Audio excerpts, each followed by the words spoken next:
eyes and ears of the world is on Big Bethel. Amen and hallelujah. And whose side are you fighting on this evening, sister? Great God Almighty, Reverend Purlie on the Lord's side. But Ms. Emmy Lou says...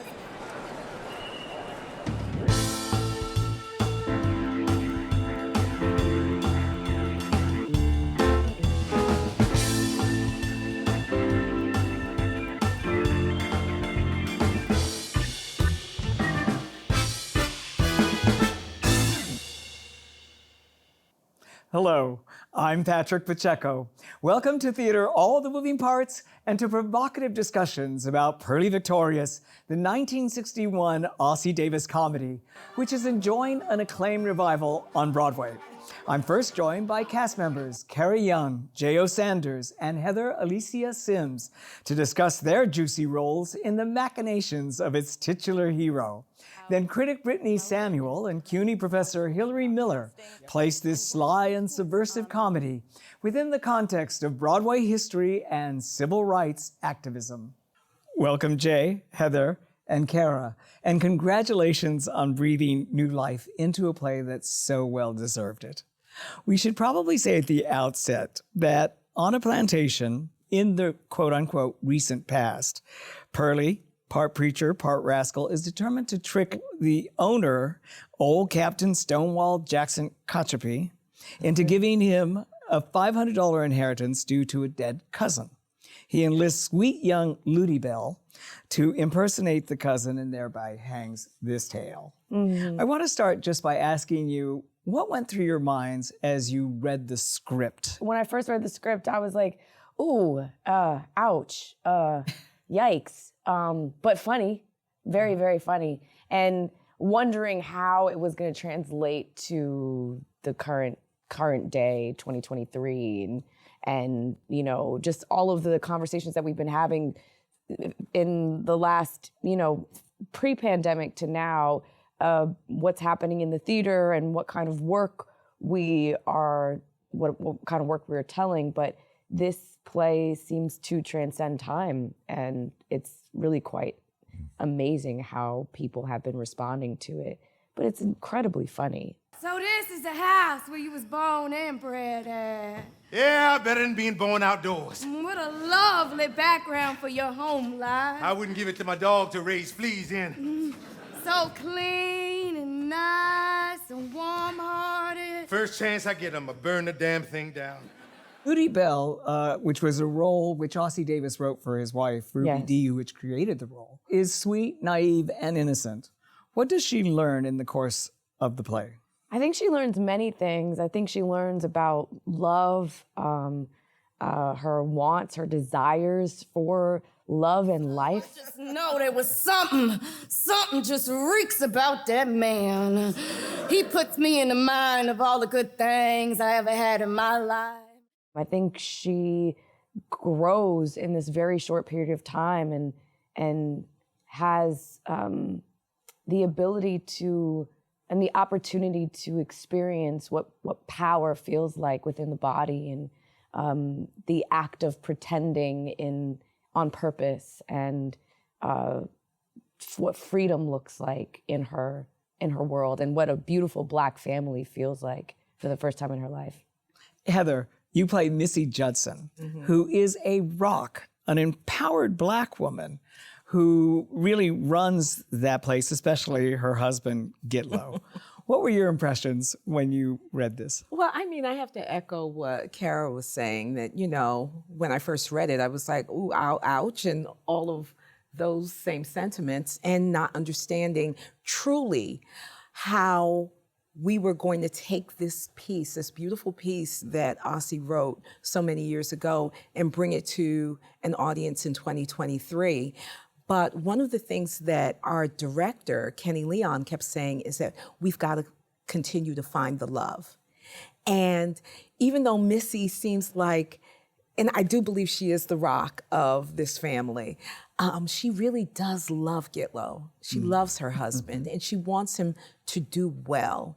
And so wanting Ludi Bell to come into the family is just enlarging are the landscape of the love that we have and that we can share. Now, Missy's husband, Gitlow, doesn't want to go along with the scam, and Missy's got to put the cane to him or whatever it is. What power does she have over him? You know, when we really listen to the play, Missy has some doubts as well. She, in the beginning, she's like, why don't we just go up and ask for the money? Why do we have to hatch this plan? And Purlie being of a younger generation, you know, he's a little bit younger than us. He's like, no, you know, we have to do this way. And I think that the power that she has over him is understanding how much he does love her and how much she loves him. And they don't want to leave each other. There's never a question about, oh, well, where are you going to go? No, because that's not even in the equation. So the power is in the love. Now, she can be heavy-handed with her love. No, ouch. That's his favorite part. Every night when I come off.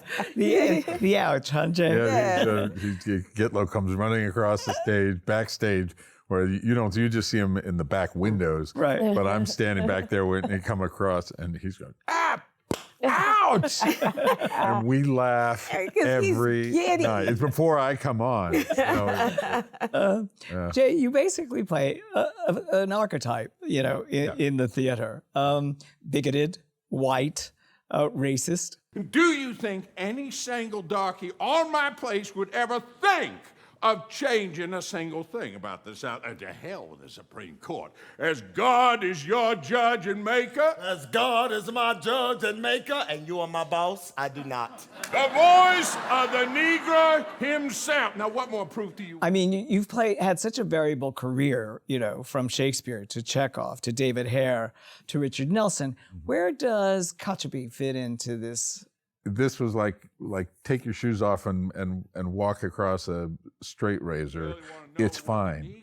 I thought, I'm going to say what, where, when, in a time when people are running for the exits at the slightest thing, especially the younger generation, worried about what are people going to think of me if I don't respond totally, if I don't rebel when somebody even hints at these ideas.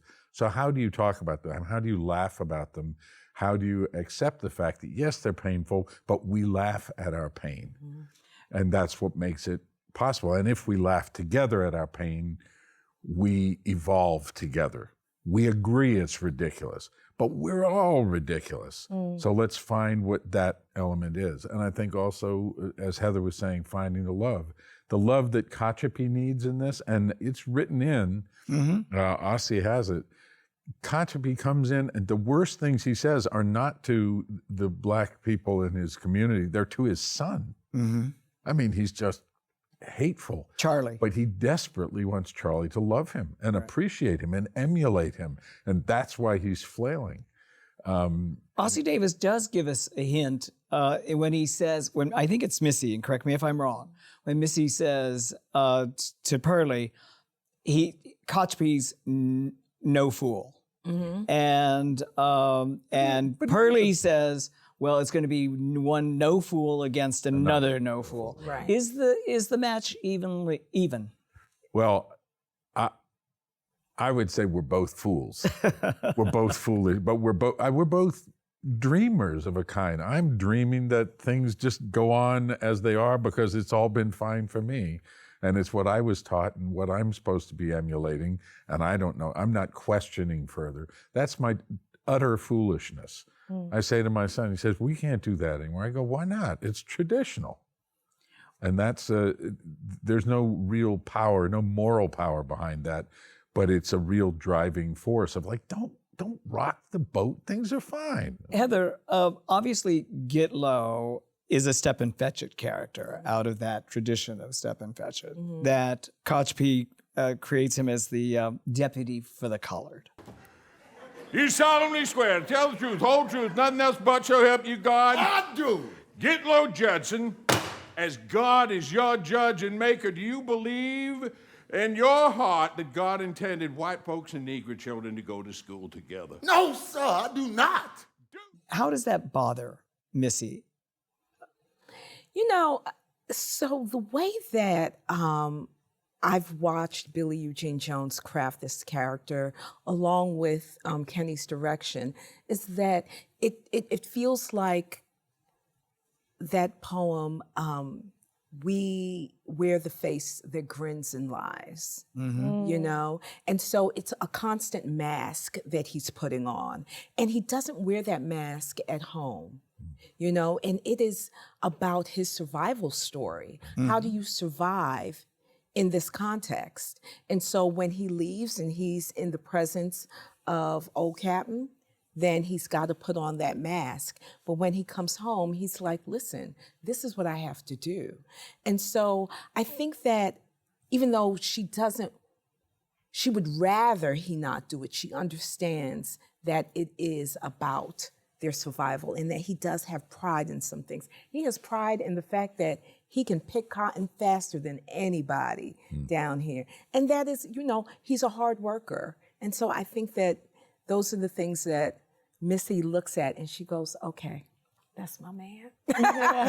Like the John Henry of the Cotton Patch. Yeah. Right, the fastest. It makes me think of also the quote that Purlie says that the best pretending in the world is done in front of white folks as like a recurring theme throughout the entire play.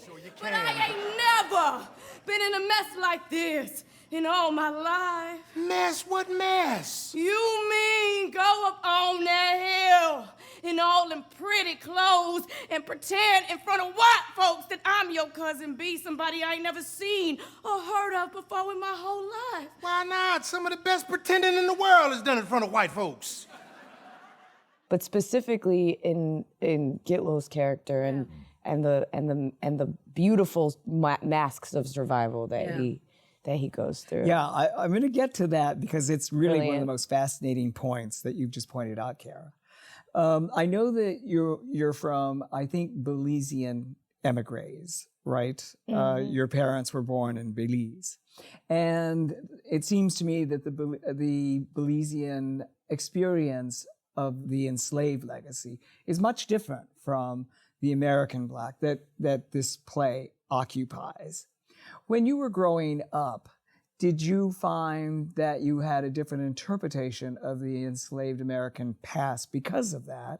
And how has being in this play, and particularly in this world, perhaps changed your opinions or influenced them or caused you to look at it in a different way? As a Black woman born in this country, the way that history has been taught to me has been inadequate, specifically Black history and the legacy of enslaved people in this country and also globally, because we can look at all of the Americas and the way that enslaved people came to the Americas from North to South America to Central America.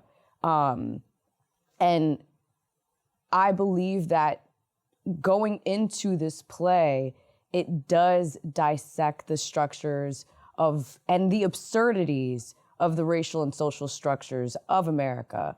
Now, the more that I am entering the world of this play, it's imperative for any actor, any person who is taking on this world to also do the due diligence of the research that is.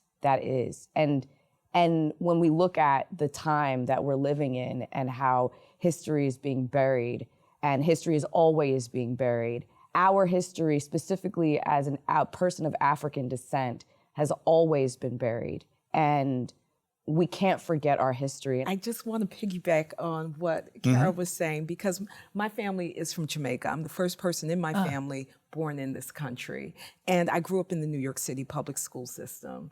I went to an elementary school called the Weeksville School. And one of the things that I am most proud of was the education that I received there, because from the time that I was in kindergarten, we had something called ethnic studies, and shout out to Mr. Walks, because we did that from kindergarten through 6th grade.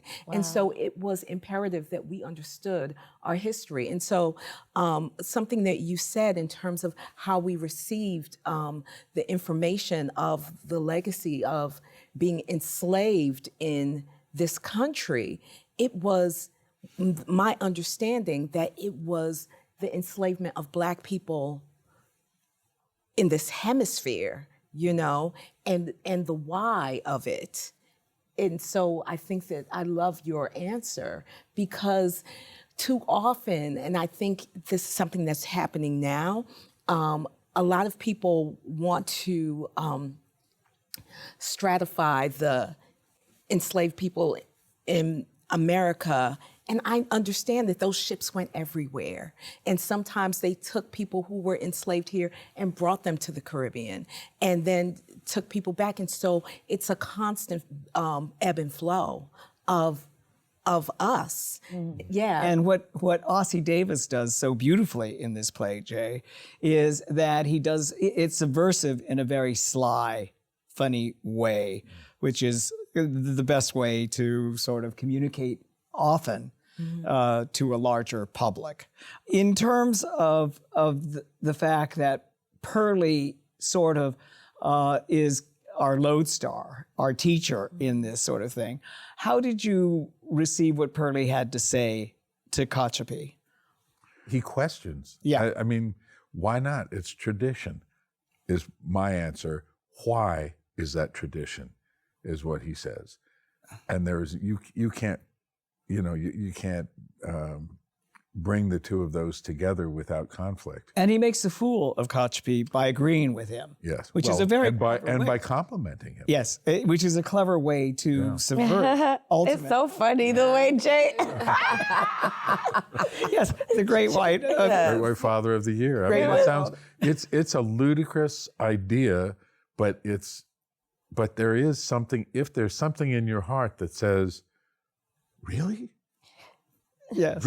Really? But you know what's so and crazy? you're open to it. What's so sorry to cut you off, Jay. Don't be But what's sorry. so crazy about this is that, like, that when you go into a certain and not to shield any kind of person in America, right? But there are people in America who have been used to only one thing. We are so lucky as New Yorkers. Let me just put this out. Let me throw CUNY, what's good? Because we are so lucky as New Yorkers to really have a global perspective, if we're lucky, but in our workplaces, in the places that we work, in our schools, when we're taking the train, we see the world around us. Right. And there are a lot of people in this America that we live in, and in the world, that just only see themselves. And so we're like, when we look at somebody like Captain Kachapi and the naivete of tradition, and what that is, it's like there's something really special about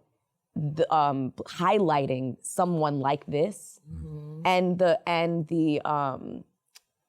I was going to say, like, the damage that they've done on all of the America. But that's also, but he's also a lonely old man. His wife died when his child was young. Yeah. And he's actually part of this family. He just doesn't know how to take that on, that Adela is basically his wife. Right. Adela is doing what a wife does and showing the love to his son that he can't connect with. And that he wants to be loved. The really difficult jump in this is to tell this story in a way that's not, that allows the human beings to be there, because the attitudes are offensive. But if they're human beings, we laugh at them, and sometimes with them, and we laugh at the situation, meaning that the situation can be changed. That's fluid. The people are the people. Yeah. And if you love the people, you find your way to something deeper and something richer. And the ability to talk about this and laugh about it in the way that Ossie wrote and the way that Ossie pictured says, I don't want to do a drama because we're going to get so dark and dirty and hurtful. I don't want to go there. That's not how I want to tell this story. But to give people the opportunity to laugh about the crazy things that we do with and to each other ultimately in the name of just, hey, will you love me? You know? Exactly. And everybody puts on a mask. And even Yeah. Kachapi comes in with his white suit and his whip, and it's his mask of this is what I play, you know? Well, speaking of masks, one of the funniest and it gets one of the biggest laughs is the scene between you two when you say, "Oh, child, being colored can be a lot of fun when ain't nobody looking." Yeah. Oh, child, being colored can be a lot of fun when ain't nobody looking. Ain't it the truth? And it brings up a whole other thing in terms of some of the best pretending, as you quoted earlier, some of the best pretending in the world is done in front of white folks, right? So the interesting thing, a lot of my African-American friends would say, you should see the way we talk about white people when we're together and there's no white people in the room. How do African-Americans talk about white people when there's no tell you that. You know what? But let me say this, because we're not answering that question. I will say this, that there is something about being with each other that feels so good when you can just feel free. And I think that that is what Ossie is talking about, is talking about that freedom, the freedom to be yourself and not have to code switch in any way. And so in those moments when we can just eat our food and talk to each other and just have a shorthand without having to explain ourselves. Right. That is the freedom and the fun. Magic. You know? You can't explain it. That happens. Yeah, so I think that's what he's going for. Yeah. And I those almost moments. think that Yes, just to piggyback on what Heather said, I feel like no matter where you come from, whoever you are, wherever your people are from, like being together without a very white world, because like whiteness has been the infiltration on our systems, right? But without that, like wherever you're from, whether you're Puerto Rican or Japanese, like wherever you're from, being whomever can be a whole lot of fun when ain't nobody looking. Honestly. What is the most fun to play for each of your characters in each of your scenes? You know what? I love listening to the scene that I'm not in where they're all like, it's that madcap energy. I love listening to that scene. The scene that I Madcap energy, you mean when I meet when you meet Ludi Bell. Oh, right. When you meet Cousin B. Cousin B, right? Well, it's the Pygmalion scene. Yes, it's the Yes. Pygmalion scene. scene. Will Exactly. she, can she pass? Yeah. Right. And yeah. Yeah. And you're wobbling around in her shoes, right? Yeah. And I'm completely charmed by her. Yeah. And since Henrietta's husband, Horace was already dead from heart trouble, Gunshot wound. his heart stopped beating, didn't it? I mean, there's so many moments. Leslie surprises me every night when, because when he gets excited and we do this dance, but sometimes he picks me up, sometimes he dances, sometimes he twirls me around. So I never know what's going to happen in that moment. So I'm like, oh Lord, are we dancing? Are we picking up? Are we doing cartwheels? What are we doing tonight? You know, and I just have to look in his eyes and just go, all right, I'm with you, whatever it is. I love that scene. I love the scene with us at the table, and then I love my scenes with Gitlow, with Billy. Yeah, Kara, a lot of women and some men are envious of you when you're having your scenes with Leslie Odom Jr., especially when he's putting the make on you. Very subtly first, as you think he's going to ask you to marry him, and he asks you to be his disciple. How is it playing those romantic scenes? It's thrilling. I mean, it's thrilling. It's thrilling because of, Leslie has such an electricity on stage. He has such an electricity. It's like a current that you plug in and you're not sure like how the light's gonna flicker tonight. It's just, but it's like, it's beautiful and it still is light. And it calls for just, new energy every single night. He sort of injects that inside of, and for me, and I feel like you said that too. It's like it's new, it's newness. The eyes and ears of the world is on Big Bethel. Amen and hallelujah. And whose side are you fighting on this evening, sister? Great God Almighty, Reverend Purlie on the Lord's side. But Miss Emmy Lou says, it's thrilling, but I think also the journey itself of Ludibel, the question that you asked earlier of her really understanding and finding, and this is like the first time in her life that she's ever experiencing this. And so every night to think about that as a first, how the potency of our firsts of anything, it's so pure and the nucleus is like, it's doing its own thing. And so what's the potency of the pure, of the new? Yeah. Obviously, in 9 years later, Purlie was made into a musical, or Purlie Victorious was made into the musical Purlie. The famous song, I've Got Love, came from Melba Moore as Ludibel. I got love, oh, I got love, sweeter than a flower, growing by the hour, I got love. Do you feel like you're about to break it out into song, or do you feel you're singing as Ludibel? You don't want me to break out into song. It's not gonna be as pretty as Miss Melba Moore, for sure. I wish I could sing like that. I mean, it's weird because I'm not a person who's educated on musicals, but I do understand that my pseudo knowledge of the structure of it is like, I'm feeling this feeling so purely and the feeling is so wild that I have to break out into song. And I feel like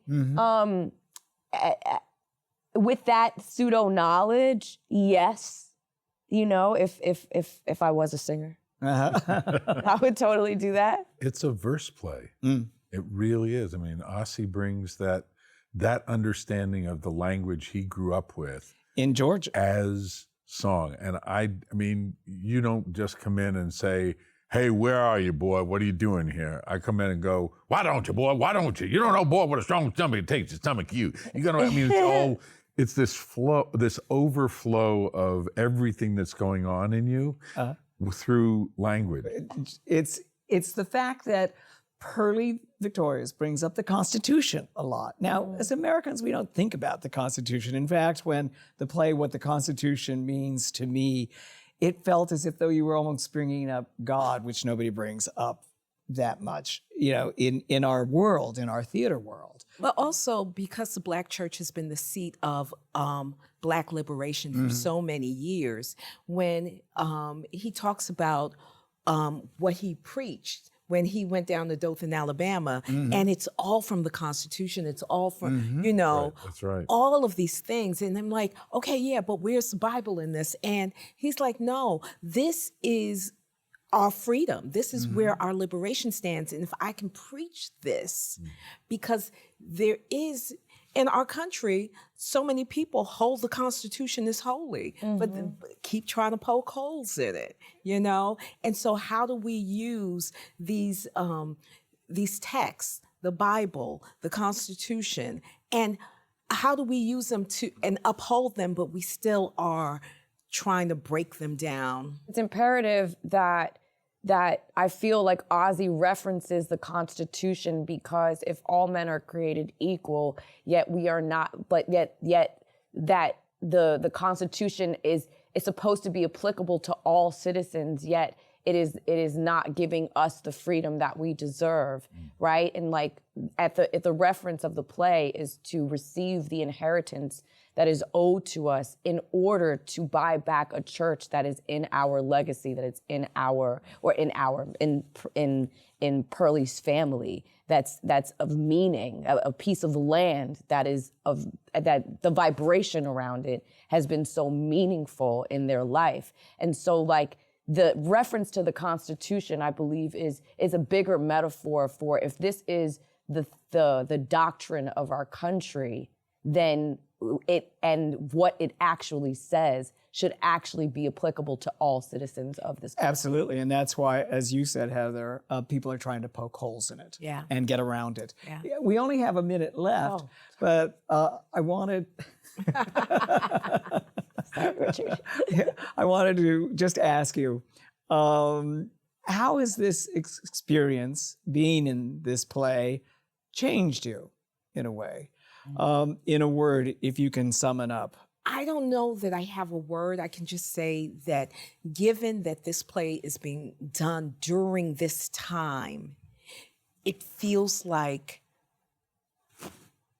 the fact that God has given me the ability to be a storyteller has been a true blessing. So blessing. I feel that. Oh, this time after the last decade, last 8 years of the political temperature of our country and who's coming to see this play, how diverse our audiences are, even though, we understand like the populace of a certain kind of people buying, but like the fact that theater is still alive, the fact that we can be locked in a space for an hour 45 and really be told such a radical, revolutionary story that was written 62 years ago, and it still be so, the word that I'm, yes, poignant. Poignant. Yes, thank you. I got the word for you, and it's straight from Kenny Leon. Hope.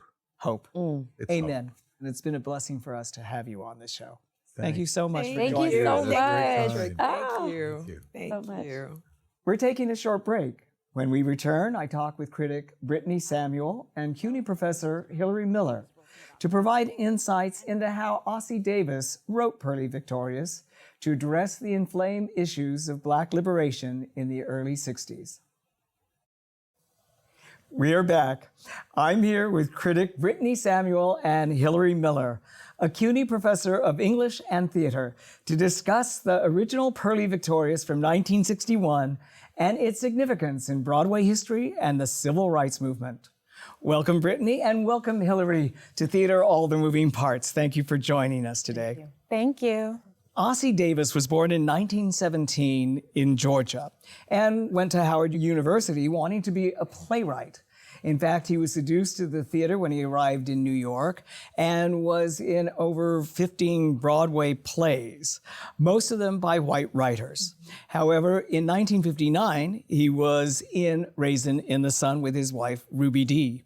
And then 2 years later, wrote Purlie Victorious. Where do you place Purlie Victorious in Broadway history? Well, certainly he was creating this at a time where there was not an abundance of Black playwrights and authors getting this kind of opportunity to be on Broadway.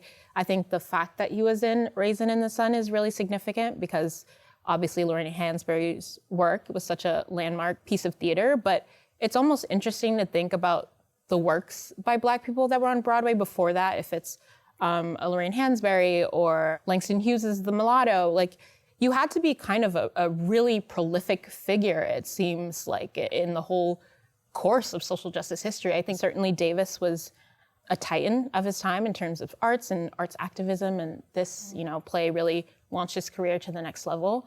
I also think it's interesting at a time where, I'm sure the atmosphere was extremely ripe with tension, and we were in like the crux of the civil rights movement. He decided to write a comedy, trying to, laugh people out of segregation. Hillary, where do you place him and the play in Broadway history in terms of what Brittani just said? I think that it's interesting to think about Ossie Davis as an actor as well as a playwright, for all the reasons that Brittani's talking about. To imagine the plays written by white playwrights that Ossie Davis had to perform in as an actor also, I think, tells you something about what he ultimately decided to write. And so when I think about Broadway at this time, it is very interesting that they were producing a number of plays about the civil rights movement, or what they called sort of about race relations at the time. But they were always authored by white playwrights, with a few very minimal exceptions. But it wasn't actually expressing perspectives that could represent a Black playwright or a Black community. So I think that I try to look at it as a kind of whole piece of these plays are the plays that Ossie Davis would have had to have performed in, and was certainly to a degree responding to with what he decided to write. I wonder if Purlie Victorious would have been mounted on Broadway, or even if Ossie Davis had been inspired to write it, had it not been for Lorraine Hansberry and Raisin in the Sun. What do you think, Brittani? I actually think even from a practical level, it might not have happened.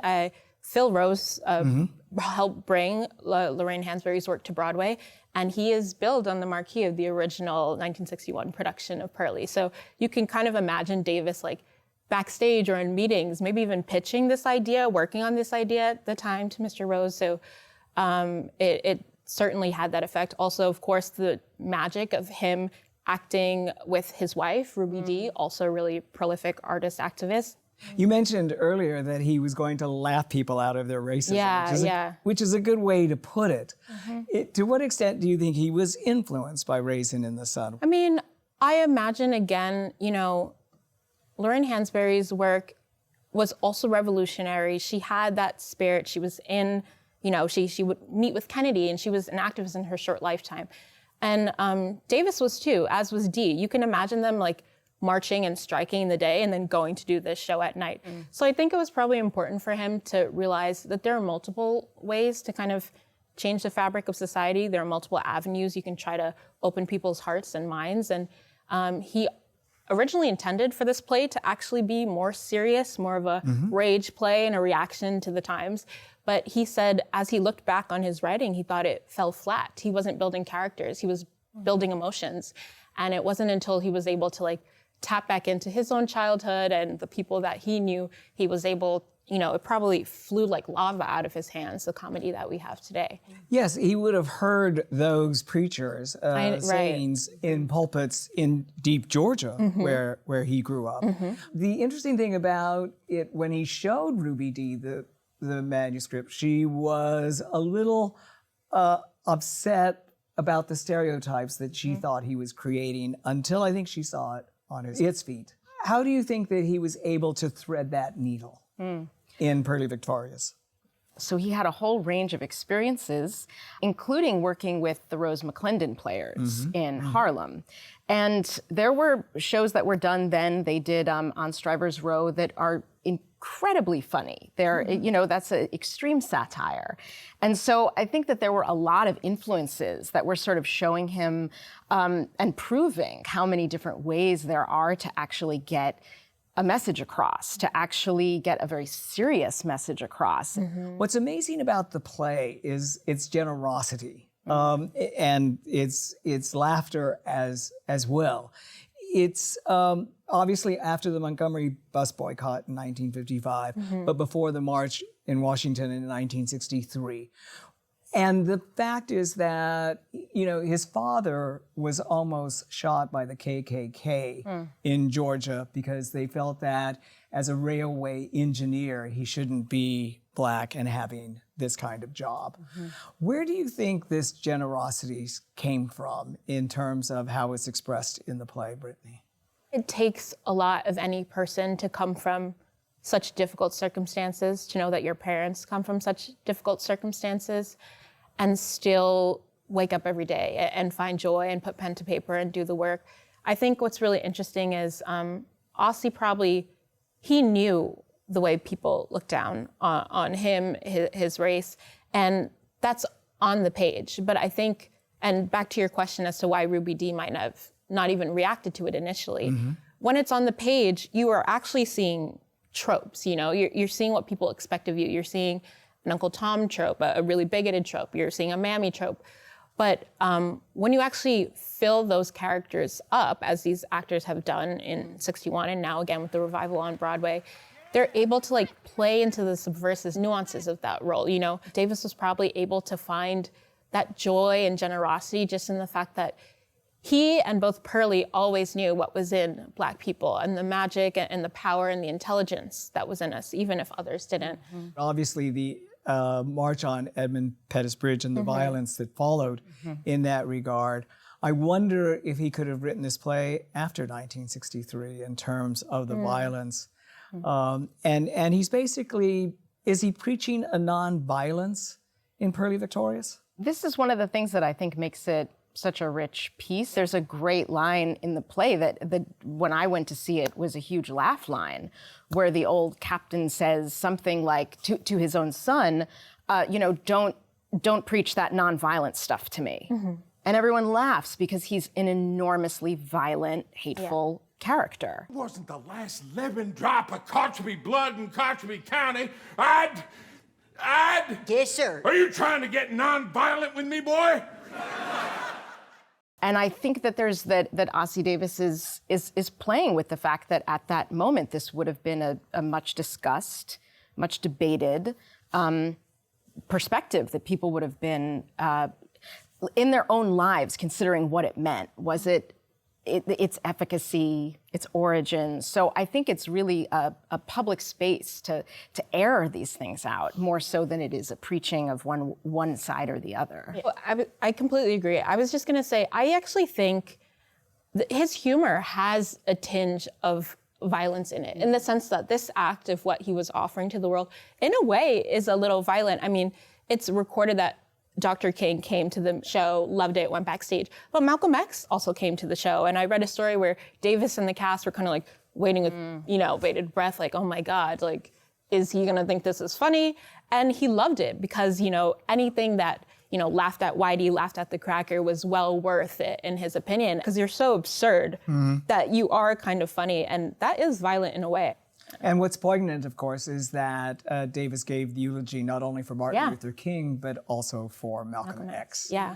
And of course, Davis does get his licks in the play when he says, why should we be the ones to always turn the other cheek? And that's addresses, so I'm sure that Malcolm X probably was happy to hear that line in it as well. He has so many incredible little quips in the show. It's so lyrical and beautiful, but he has these one-liners that are just gutting. It's incredible. It's actually set presumably in the 1950s. Why do you suppose he set it in the 1950s?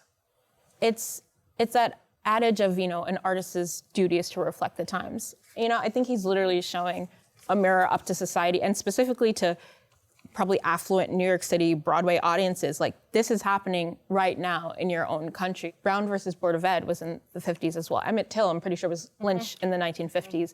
And I feel like both he and us now want to think that history is like way further back than it really is. And I think this show is a walking, talking example of the fact that it's not as far back as we want to believe it is. You know, the play was produced on Broadway and it also went regional, but it was also one of the first productions of the Free Southern Theater that produced this play in Mississippi. And so, you know, it would have been actually produced outside, sometimes next to cotton fields.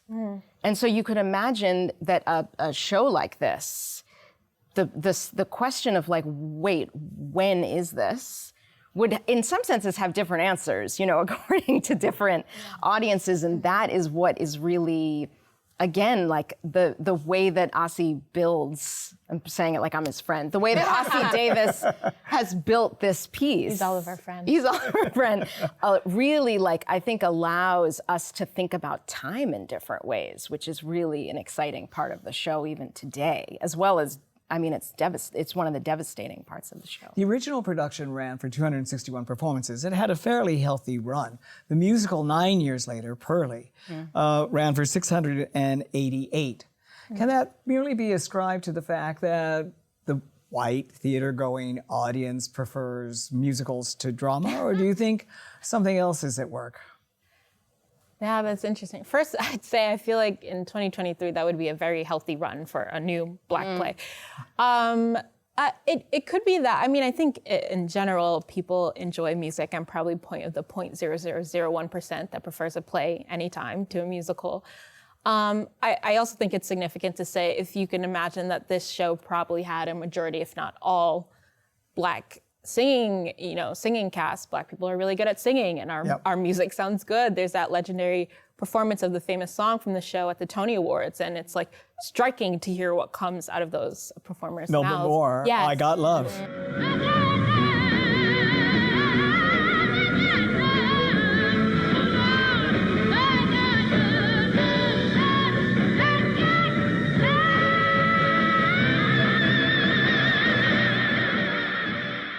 It's a striking, you're like, how is this young human, tiny human doing this?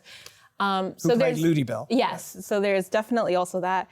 The show also it was revived as a musical in the 70s, as you mentioned, and I imagine we're moving more into the Black arts movement and just, a spirit of self-love amongst Black people. We have greater appreciation for our natural hair and our skin and our beauty, the way we move, all of which, Purlie preaches and may have been preaching it maybe just a little bit before his time, or audiences didn't catch up to him just yet.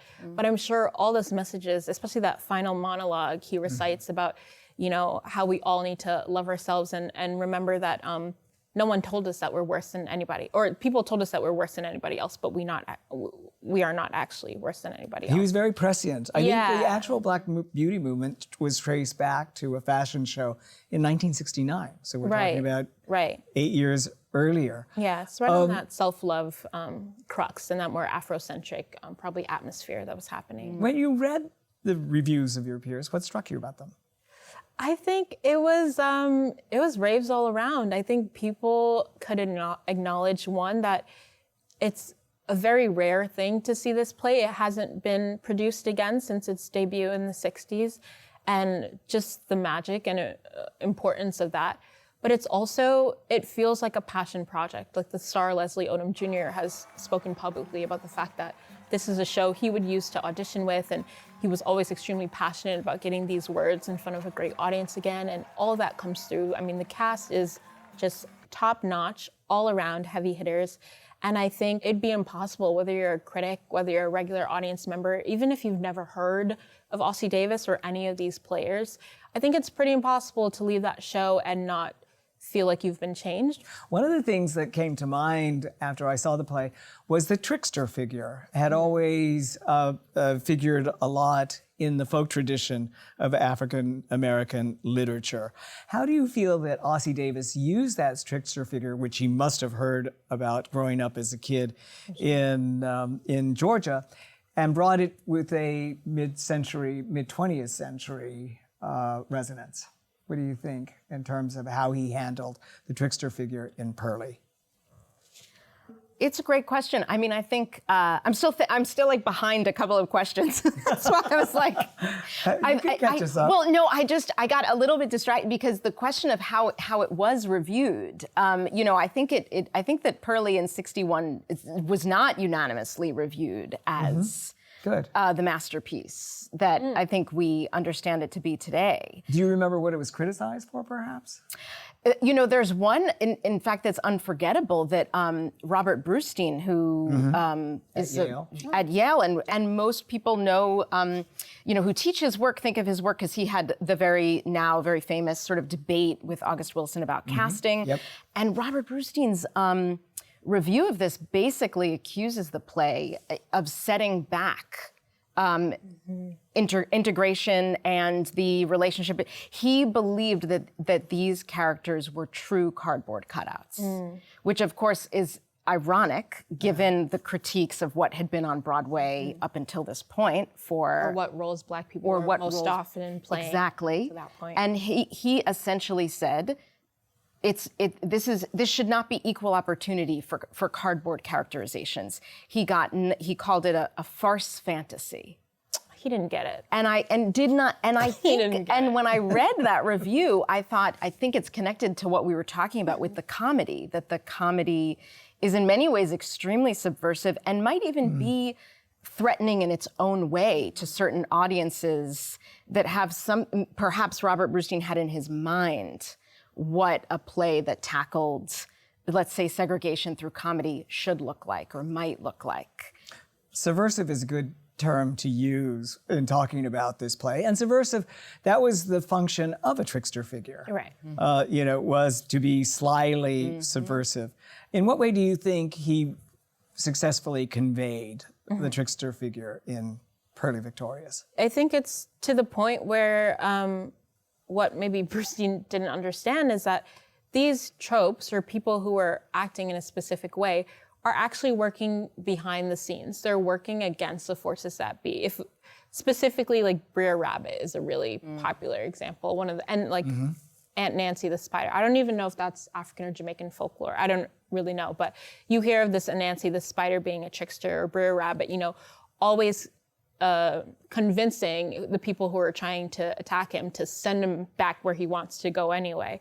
And I think Purlie is that. He is the rabbit. He is, High John the Conqueror. He is an amalgamation of all those folk tales just in human form. And even the other ancillary characters are working against the forces that be as well. I mean, I'm forgetting Vanessa Bell Calloway. Adela. She's supposed to be kind of like the mammy figure, and she's taking care of this young white Charlie.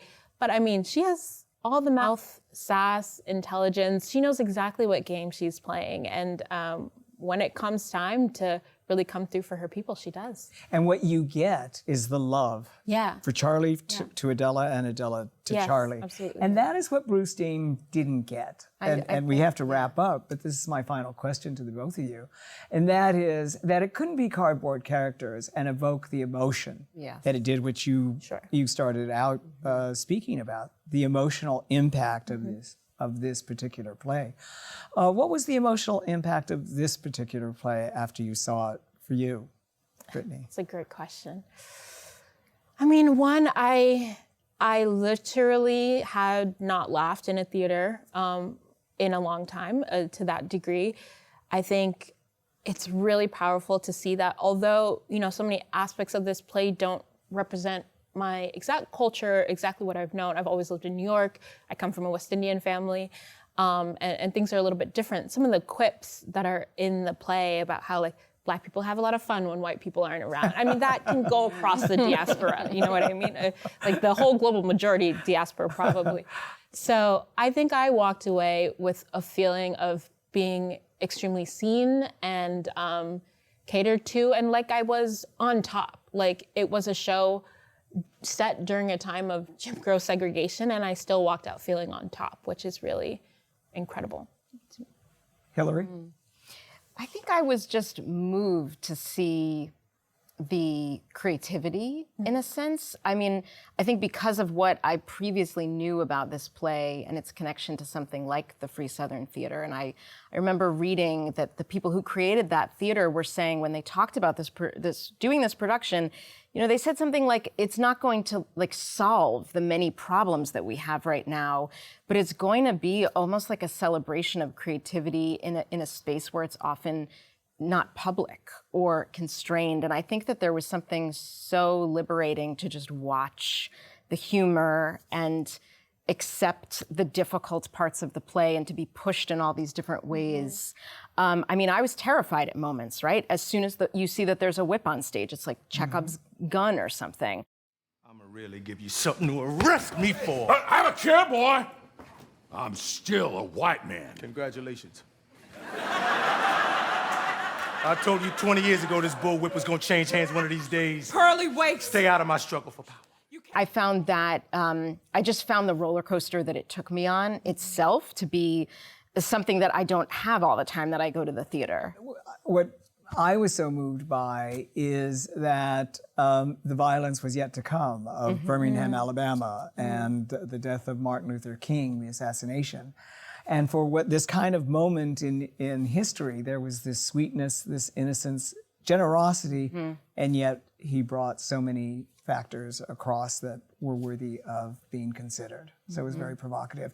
And thank you very much for this provocative conversation, Brittani and Hillary.